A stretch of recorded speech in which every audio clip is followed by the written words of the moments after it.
ਬੈਠੀ ਕਿੱਥੇ ਬੱਦਲਾਂ ਤੋਂ ਦੂਰ ਹੋਣੀ ਐ, ਮੇਰੇ ਵਾਂਗੂ ਵੀ ਮਜਬੂਰ ਹੋਣੀ ਐ। ਸੁਣਦੀ ਤਾਂ ਗੱਲ ਵੀ ਜ਼ਰੂਰ ਹੋਣੀ ਐ, ਸੁਣਦੀ ਤਾਂ ਗੱਲ ਵੀ ਜ਼ਰੂਰ ਹੋਣੀ ਐ।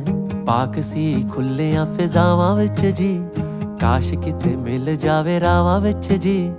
ਰੱਬ ਸੀ ਉਹ ਮੇਰੀਆਂ ਨਿਗਾਹਾਂ ਵਿੱਚ ਜੀ, ਬਣੀ ਕਿਸੇ ਚੰਨ ਦੀ ਹੂਰ ਹੋਣੀ ਐ। ਬੈਠੀ ਕਿੱਥੇ ਬੱਦਲਾਂ ਤੋਂ ਦੂਰ ਹੋਣੀ ਐ, ਮੇਰੇ ਵਾਂਗੂ ਵੀ ਮਜਬੂਰ ਹੋਣੀ ਐ। ਸੁਣਦੀ ਤਾਂ ਗੱਲ ਵੀ ਜ਼ਰੂਰ ਹੋਣੀ ਐ।